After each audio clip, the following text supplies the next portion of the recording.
오늘 우리에게 주시는 하나님의 말씀은 마태복음 6장 9절에서 13절까지 말씀입니다.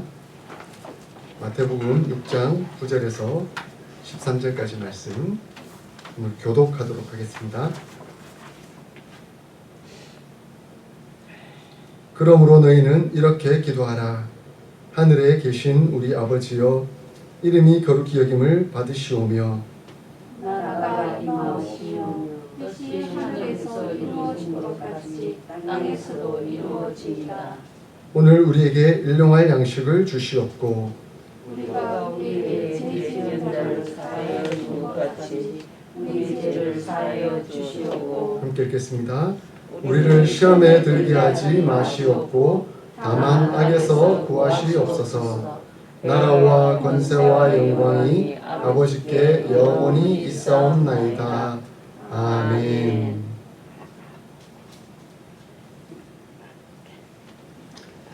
주기도문 말씀을 계속 나누고 있습니다.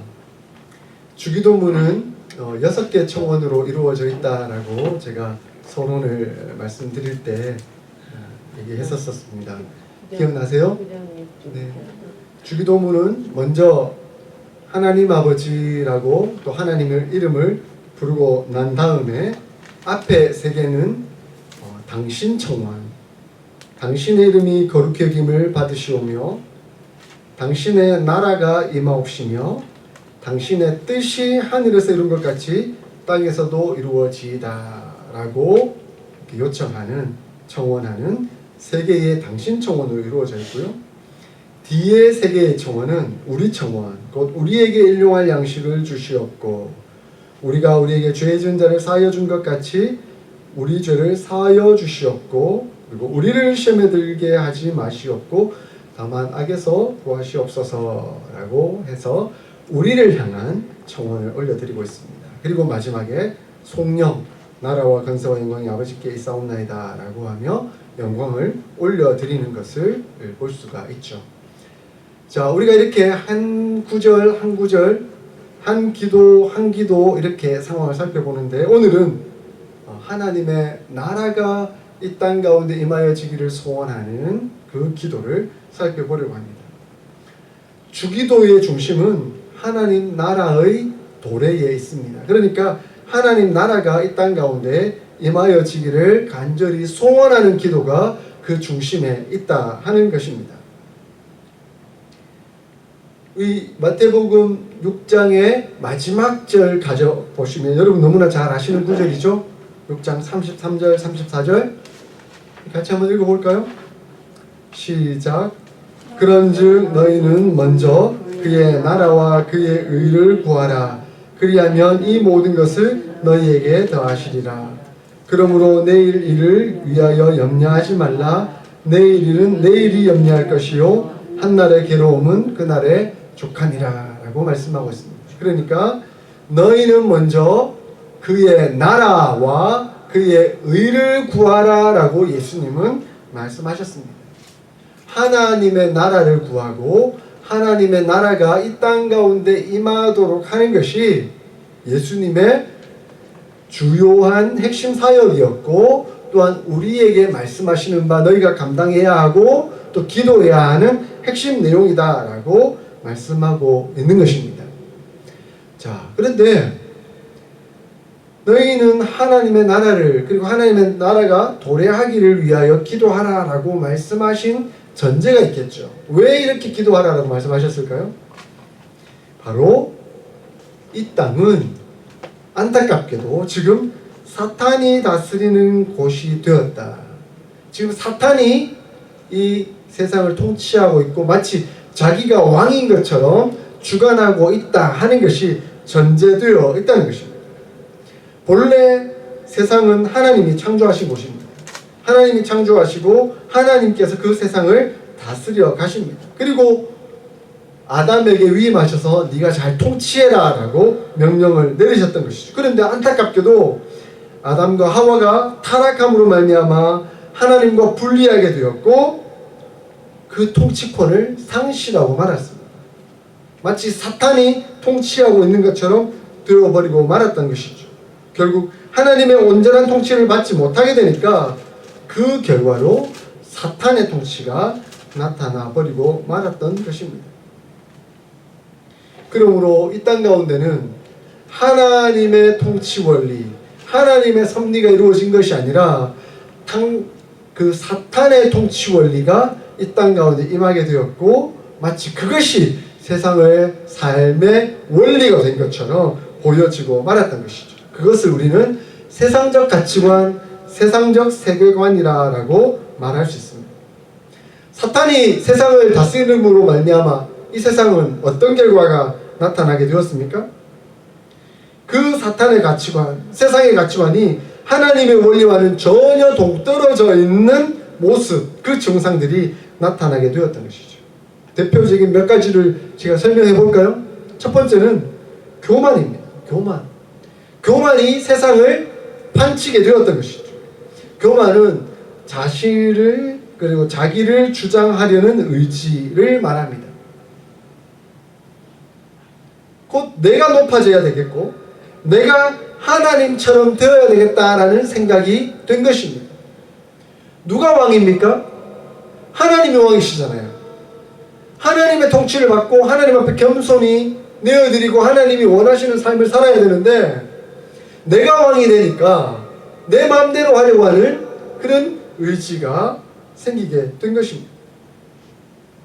그래서 가인처럼 동생을 죽여서라도 내 뜻이 이루어져야 되겠다, 그렇게 하게 되었고, 예수님 당시에는 바리새인들과 서기관들이 하나님을 믿고 있다고는 하지만 내가 지금 종교 지도자고 내가 지금 주도권을 잡아서 나가야 되는데 예수가 나타나서 감히 우리에게 도전을 해, 그러면 너는 없어져야 돼, 너는 죽어야 돼 하고는 예수를 죽이려고 했던 것이죠. 그래서 하나님에게 도전하게 되었고 예수님을 죽여버리는 그런 결과들이 나타나게 된 것입니다. 바리새인들과 서기관들은 권력으로 자기들 했고, 그 권력을 사용하려고 했던 그 의도를 가졌던 근본적인 밑바닥에 가면 사탄이 있는 것이죠. 사탄이 이 바리새인들과 서기관들을 매수해가지고 교만하여지도록 만들고 그 사탄의 용병이 되도록 사용해버렸던 것이죠. 그것이 세상적인 모습입니다. 여러분, 오늘 세상을 가만히 보세요. 어떤 모습입니까? 다 왕이에요. 사사기에 나타났던 대로 각자 자기 소견에 오는 대로 행하였더라. 지가 왕이 된 거예요. 지가 왕이 되니까 지 마음대로 하는 거예요.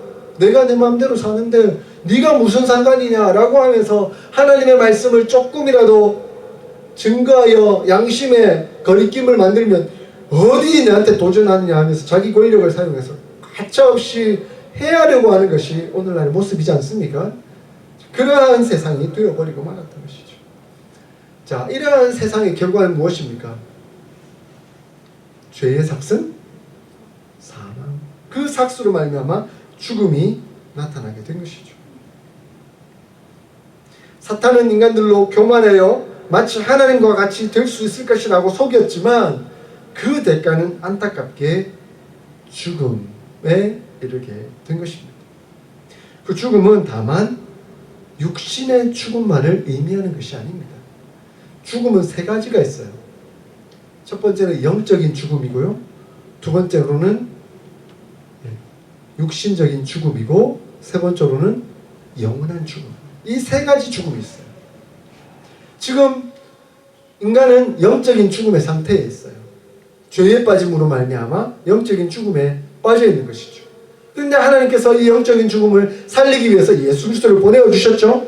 그 예수 그리스도를 우리 생명의 기간 동안, 이 육체적 죽음을 맞기 이전에 그 생명의 기간 동안 예수님을 영접하면 영적인 죽음이 회복됩니다. 살아날 수 있습니다. 그러나 이 육체적인 죽음을 영적인 회복을 맛보기 전에 그대로 죽어버리면 영원한 죽음에 이르게 되어버리고 마는 것이죠. 그러면 우리는 이 생명의, 그러니까 육체적 죽음이 이르기 전에 영적이 회복되었기 때문에 영원한 죽음에 이르지 않는 존재가 되었습니다. 감사합니다. 다행입니다. 그런데 여전히 자기를 왕으로, 예수님을 왕으로 영접하지 않는 그러한 사람들은 결국 영원한 죽음에 이를 수밖에 없는 것이죠. 왜냐하면 영적으로 죽어 있으니까. 그런 상태에 있으니까. 영적으로 죽은 상태는 결국 죄와 고난이라는 증상을 동반하게 됩니다.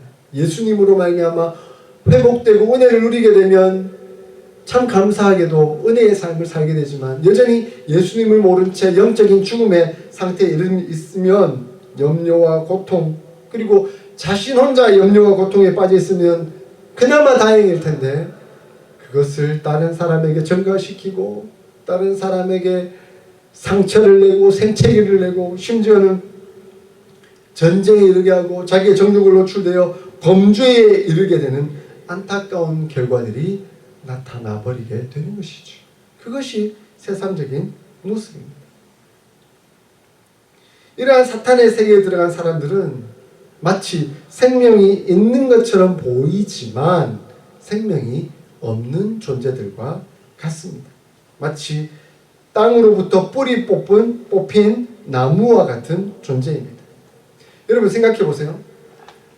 지금 어떤 나무가 땅으로부터 뿌리가 뽑혔어요. 아니면 어떤 나무 그 줄기로부터 가지가 꺾여서 땅에 떨어져 버렸어요. 그 나무는, 그 가지는 산 겁니까? 죽은 겁니까? 산 겁니까? 죽은 겁니까? 살아있는 것처럼 보이죠. 아직은 물기가 남아있고 생기가 도는 것처럼 보이죠. 그러나 죽은 겁니다. 왜냐하면 그 근원으로부터 생명을, 그 물기를, 양분을, 수분을 얻을 수가 없기 때문에 그렇습니다. 다만 생명의 흔적만 가지고 있을 뿐 죽은 존재와 마찬가지라는 것이죠.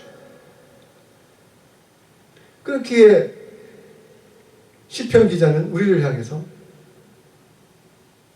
너희는 예수님을 믿고 영혼이 회복된 존재니까 어떠한 존재라고 말씀했습니까? 시편 1편에 저는 시냇가에 심은 나무다. 우리는 시냇가에 심겨진 나무입니다. 그 샘 곁에 심겨서 마음껏 샘으로부터 수분과 양분을 공급받아 은혜로 사는 존재죠. 그래서 그 시냇가, 그 샘은 우리 하나님이시죠. 은혜의 근원이죠.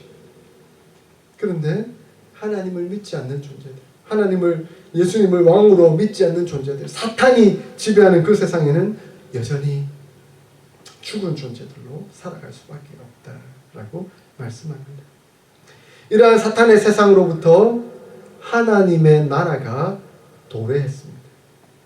하나님의 나라가 도래했다, 하나님 나라가 임하였다라는 의미는 사탄의 통치와 가치관으로부터 벗어나 하나님의 통치와 하나님이 이끄시는 그 세계관이 우리에게 임하게 되었다, 회복되었다 하는 것을 의미합니다. 예수님께서 이 땅 가운데 오심으로 말미암아 하나님의 나라가 임하였습니다. 예수님이 오셔서 보이시는 그 절대적인 사랑, 절대적인 가치, 그 세계관이 우리에게 임하게 되었다는 것입니다. 그러므로 더 이상 교만이 아니라, 사망이 아니라, 대적이 아니라, 생채기가 아니라 하나님의 사랑이, 그 예수 그리스도의 십자가의 사랑이 우리에게 임하게 되었다는 것입니다. 그러므로 사랑의 가치관, 사랑의 세계관, 그 사랑이 통치하는 세상이 바로 우리에게 임하게 된 것이죠.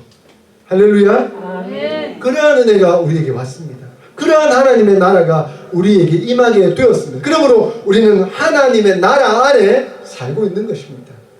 그 사랑에 겨워 살고 있는 것이죠. 그 사랑을 나누며 살고 있는 것이죠. 세상은 끊임없이 자기 중심으로 자기 것을 끌어모으며 이기적으로 살려고 하고 있지만 우리는 예수님의 사랑을 배웠고 느꼈고 가지고 있기 때문에 그 사랑을 나눔으로 살아가고 있는 것이죠. 이것이 하나님의 나라를 경험하는 은혜의 삶을 살아가고 있는 것입니다. 그러므로 하나님의 나라는 우리가 가는 그 어떤 곳이 아니라 오는 곳입니다. 우리는 자꾸 예수 믿고 천국 가세요, 예수 믿고 천국 가세요라고 표현을 하죠. 그 말이 아주 틀린 말은 아니라고도 할 수 있겠죠. 왜냐하면 죽어서 영원한 완성된 하나님 나라에 이르기 때문에 그렇겠죠. 그러나 더 근본적인 의미는 우리가 가는 곳이 아니라 그 하나님의 나라는 오는 곳이다 라고 이해를 해야만 합니다. 천국은 죽어서 가는 곳이 아니라 살아서만 갈 수 있는 곳입니다. 영적으로 살아야만 갈 수 있는 곳이죠. 그래서 누가복음 17장 21절에 여기 있다 저기 있다고도 못하리니 하나님의 나라는 너희 안에 있느니라 라고 말씀하셨습니다. 지금 하나님의 나라는 우리 안에 있어요. 우리가 교회로 모였죠. 우리 안에 있는 것이, 우리 교회가 하나님의 나라인 것이죠. 그러므로 우리는 하나님 나라 안에 있는 겁니다. 하나님 나라가 우리 안에 임하셨습니다. 그래서 마태복음 12장 28절에 그러나 내가 하나님의 성령을 힘입어 귀신을 내어 쫓는 것이면 하나님의 나라가 이미 너희에게 임하였느니라.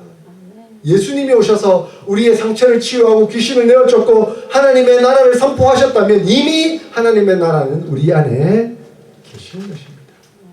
할렐루야. 네, 그러므로 우리가 하늘로 가는 것이 아니라 하늘이 이 땅 가운데 들어왔습니다.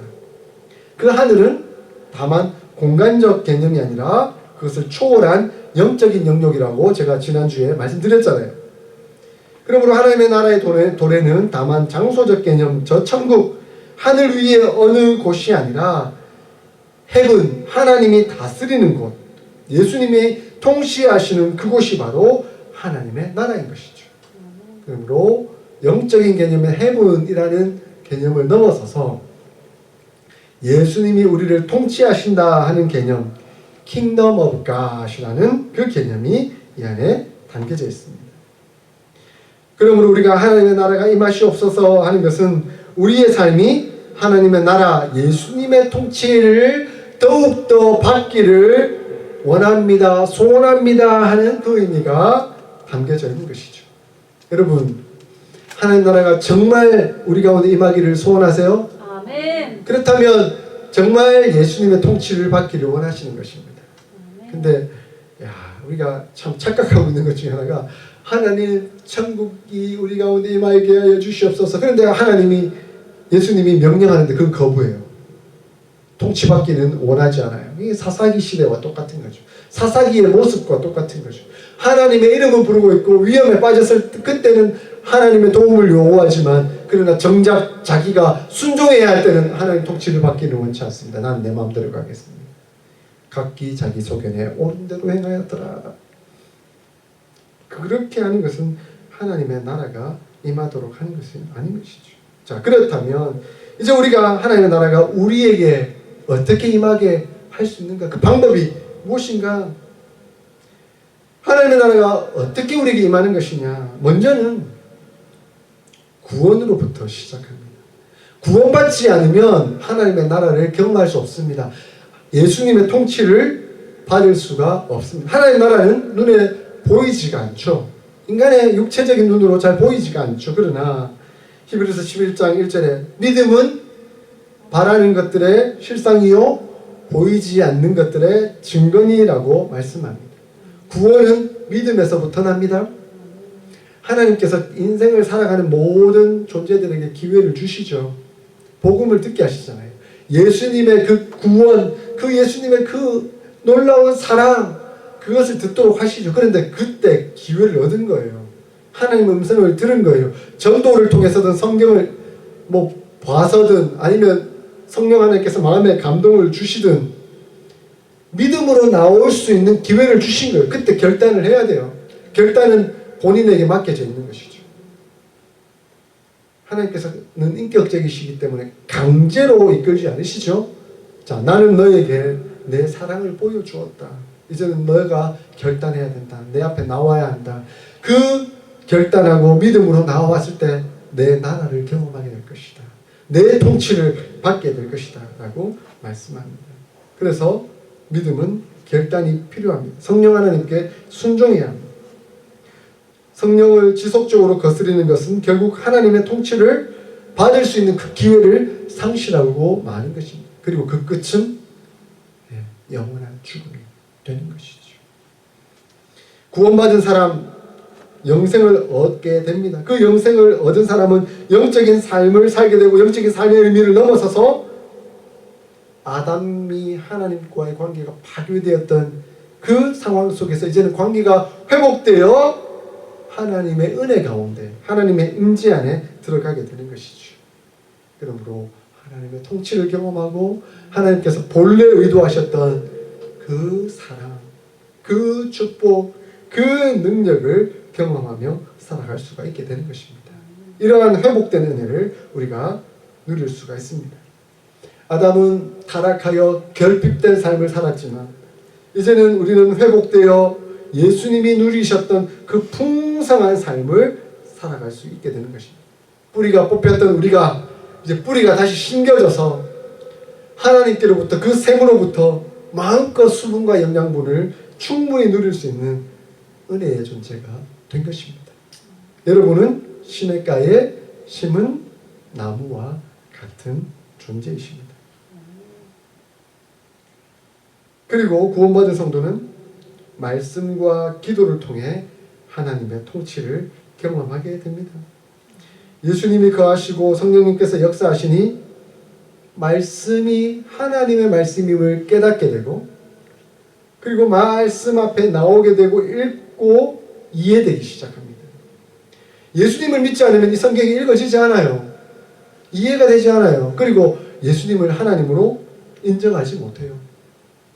어떤 사람은 뭐 소설을 쓰기 위해서 성경을 여러 번 읽었다고는 하는데 소설을 쓰기 위해서 읽으니까 예수님을 예수님으로 인정하지 못하는 거죠. 그리고 소설을 성경을 인용해서 자기 마음대로 써버리는 거예요. 그런 잘못된 결과들도 나오게 되는 것이죠.